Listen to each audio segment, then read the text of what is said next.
Imagine a city where the rich get richer and the poor fight for scraps. Now imagine a woman who thought she could beat the system. Nkechi Okonkwo was beautiful, clever and fearless. She had it all. Money, power and a charm that could protect her from anything. Or so she thought.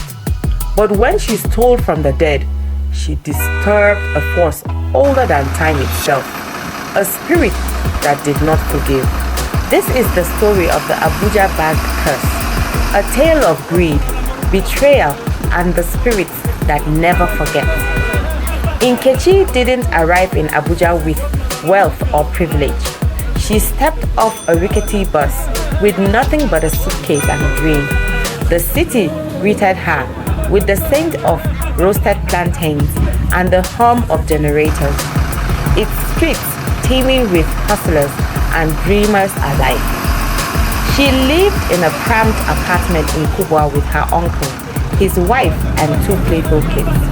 The walls were thin, and her bed was a tin mattress on the living room floor. But Nkechi saw these struggles as temporary. She was a woman destined for greatness. Before she left her village, her mother, Mama Ngozi, pressed a small pendant into her palm. It was an ancient charm carved with symbols older than memory. This will keep you safe, Mama Ngozi said. But remember, the spirits do not forgive greed. Do not take what is not yours. Nkechi barely listened to her. Abuja was a playground for the clever and the bold, and she intended to be both. At the bank, Nkechi met Mr. Eze, a man whose presence commanded attention. He was tall, with a voice as smooth as aged whiskey, and a smile that could disarm anyone. Power clung to him like a second skin, and Nkechi knew power when she saw it.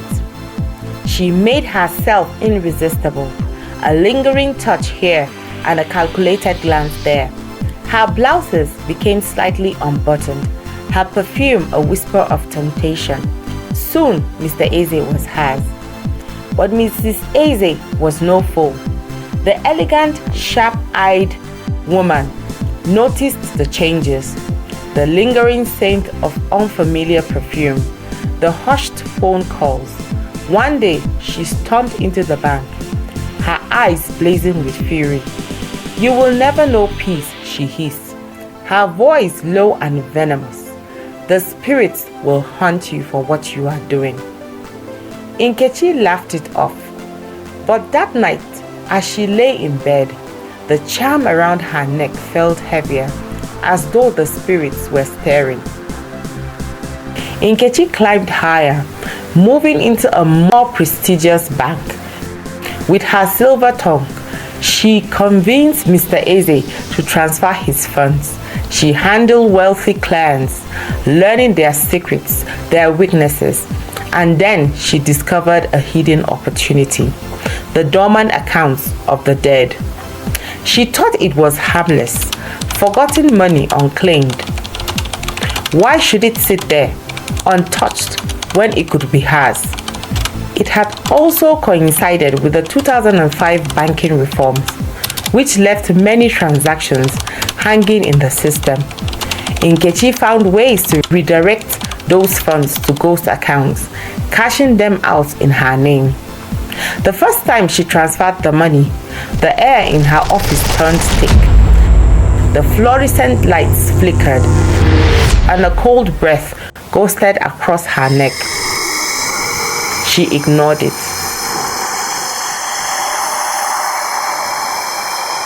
But then the faces on the banknotes began to change. The eyes in the portraits seemed to follow her, their gazes hollow, accusatory, and the whispers began. Greed is never satisfied. Nkechi wanted more, and by this time she had fallen for Obinna, a mechanic whose work was nothing short of extraordinary.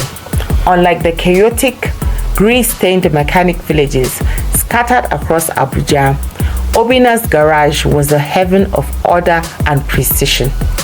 His workspace was always clean, his tools meticulously arranged, and his machines state of the art.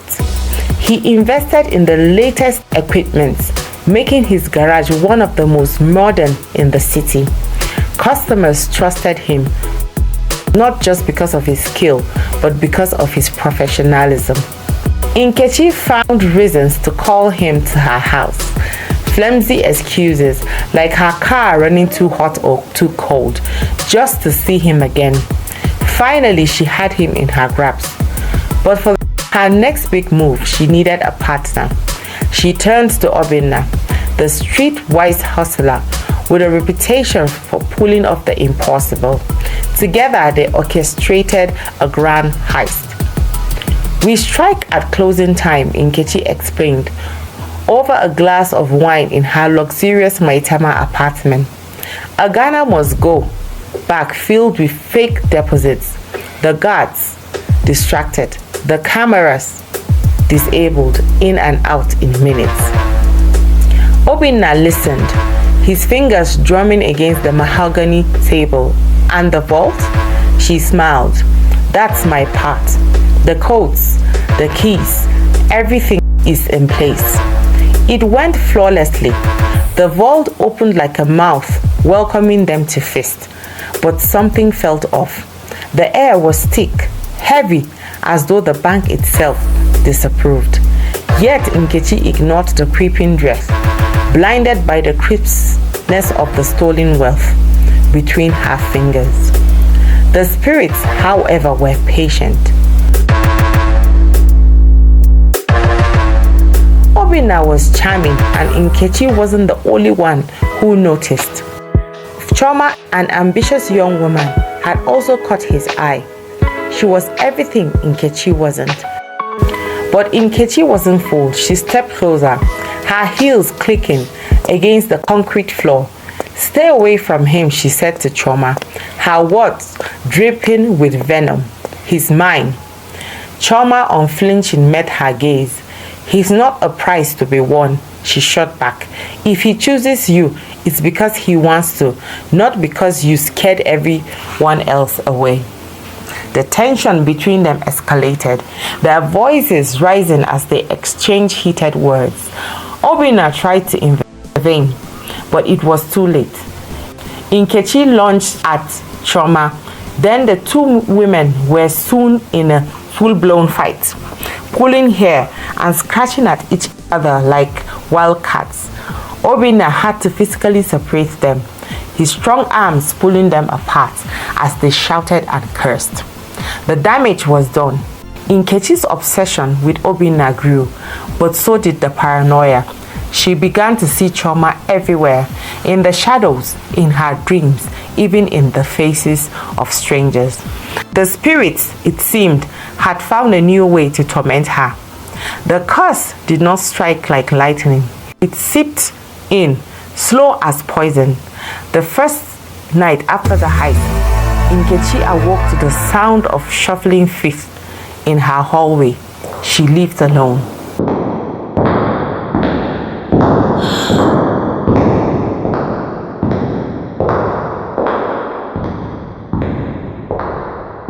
The second night, she saw shadows moving where no shadows should be. Her reflection in the mirror did not mimic her movements. And then the dreams began. Night after night, she found herself counting money, but the bills were wet, sticky with something dark. When she looked up, the faces of the dead stared back at her, their mouths stretching open in silent screams. Meanwhile, the police had been quietly investigating the bank heist. They placed several bankers under surveillance, including Nkechi. They noticed her lavish lifestyle, her expensive clothes, her sleek car, her luxurious apartment in Maitama. But what caught their attention was her relationship with Obinna, a mechanic who had suddenly come into a lot of money. Obinna, who once lived in a modest apartment and worked in a small garage, was now throwing parties, buying expensive cars, and flashing cash at high-end clubs. The police placed him under surveillance too.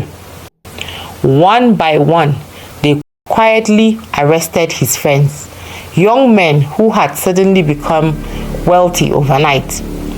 Under interrogation, they all confessed, naming Obinna and Nkechi as the masterminds behind the heist.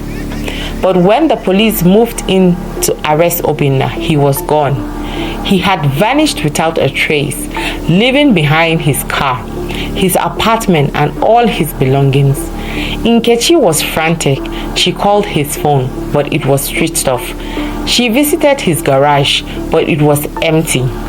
Then, one of Obinna's mechanic boys told her the truth. "He's in China," the boy said. "He left without you." Nkechi was devastated. She had trusted Obinna and he had abandoned her. But she wasn't ready to give up. Quietly, she sold her apartment and her belongings, bought a ticket, and prepared to travel to China.